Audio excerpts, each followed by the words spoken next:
One of the stories we've been covering this week, Sharjah to get a new 500 million dirham exhibition and convention centre.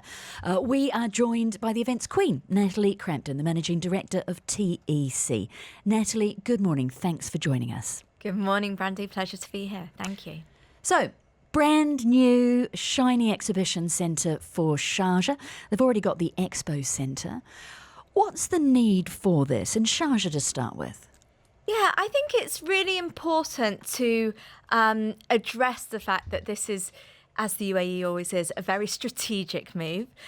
When we look at Dubai, Sharjah's neighbour, Dubai we would consider now as a Tier 1 MICE destination. What does that mean? Tier 1. It's a leading business destination. When I say MICE, meetings, incentives, conferences and exhibitions, it's a Tier 1. It's up there. It's competing with the likes of Frankfurt, Barcelona, Singapore. It's on the map. Tier 2, I would see that's the space that Sharjah is entering, and that very much complements Dubai and the UAE. So what kind of events are you then attracting or putting on in that space? In Tier 2. So in Tier 2, when we talk about Tier 2, it doesn't mean it's less better. It's just less on the global event stage. So how I can perhaps convey what Tier 2 means, if we were comparing it locally, we would say perhaps Doha, Muscat, Bahrain. European, you would maybe say Lisbon or Vienna. Doesn't mean it's any less better. It's just less known on the event stage and maybe less of an infrastructure around it. How many big exhibition centres does the UAE need? Well, I mean, it's like I said, it's all very strategically planned. The UAE is definitely working on, as I can see, a layering model. So we have Dubai, that's the flagship, that's our Tier 1. Abu Dhabi offers something a bit different when it comes to culture and art, and we've just had the new National Museum open. Then Ras Al Khaimah, another beautiful emirate that has a lot of lovely things to offer. One way that I really like to sell Ras Al Khaimah to our clients is you can spend the morning on the beach, in the afternoon you can go hiking in the mountains, and in the evening you can be in the desert. You know, it's a really beautiful destination, and it's all about just layering up these offerings that one country has to offer. So when you are pitching to your clients and giving them options of where they might want to hold their event, are the Emirates competing against each other? Is it in Abu Dhabi or Dubai, or do you already know where you need to be or want to be, and it's which facilities within that? Yeah, I would say we're not competing within the Emirates. It's very strategic how it's been positioned and placed. One very exciting opportunity for us is a multi-destination event within the Emirates. So you could potentially do your exhibition in Sharjah and then go to Burj Khalifa in the evening, and sit under the world's tallest building for dinner. And that is obviously has cost benefits to it. Sharjah, I expect, is going to be a bit more easygoing on the budget than, being in the centre of Dubai.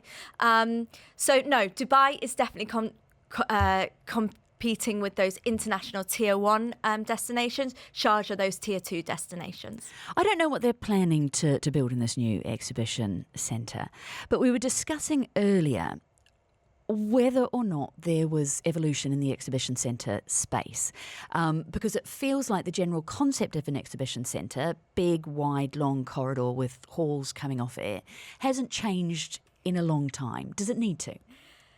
That's a really good point, Brandy. And I would say, as an event planner, no, it doesn't need to change, because we like those big empty spaces. We're event planners. We can then build our immersive experiences, and that's where all our creativity comes in.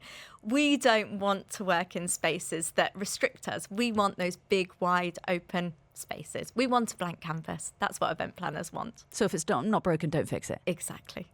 Let's talk about the event calendar. We are halfway through somehow the first month of Q1, and it's a quarter that will have Ramadan kicking off a second half of February. What does that mean for event organisers like yourselves in terms of making things fit in what is the busiest quarter of the year? Yeah, so As we do every year, we have a lot of cramming in right before Ramadan. So there's that period where, it's back-to-back events and we're doing a lot of cramming in. If I go back to when I first came to the UAE almost 20 years ago, we would do no events during Ramadan. It would be quiet, switch off, and nothing would be happening.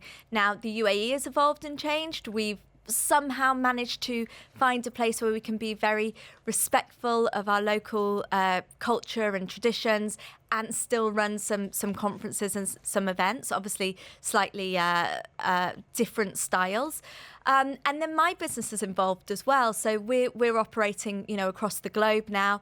So we still have events taking place in other places. And when you operate across the globe, every month there's something going on, whether it's Diwali, Christmas, an election, whatever it is. So we're always playing with those monthly downtimes across the world. Are there days when you tried not to clash with a major event? Do you know what I mean? You made sure that everybody had their own space in the calendar and there weren't two biggies going on at the same time. Are they over? We do definitely take the calendar into consideration, especially when it's the big ones. So, for example, if a client wants to do something in downtown at the same time as GITEX, now I know GITEX is moving this year, but in previous years, if a client wants to do something in downtown the same days as GITEX, we would say, you know what? Even if your audience is very different, it's probably not going to be a great time to be in downtown. So that's how we would consider the calendar. And yes, there are, if there's a massive banking event happening one week, we'd probably actually not try and compete with it, but piggyback onto it. These people are going to be in town at this time. Let's do something just pre or just post. So it's definitely the calendar, the Dubai events calendar, the master calendar is still very, very important. Yeah, and I would argue we saw that massively with Abu Dhabi Finance Week and events happening before or afterwards that attracted the same people. What about venues? How early at the moment do you need to secure them for your clients? How much of a fight is there for a ballroom? That's really interesting, Brandy, because we were talking about this in the office. Gone are the days where we could book a venue a month before. They've gone, especially in peak periods. We can't do that anymore. We're now looking at bookings for Q4. We have to, because if we don't, we're not going to get our most favourite locations or the locations You're we booking want to. 3 quarters out? We're booking 3 quarters out now. Yeah, the market is definitely changing. Natalie Crampton, Managing Director of TEC, in to talk to us this morning. Sharjah getting that new 500 million dirham exhibition and conference centre alongside the expo centre that they already have. Having a chat about the evolution of the exhibition space, particularly in what looks to be already a very busy quarter. Thank you so much for joining us on the Business Breakfast this morning. Thank you.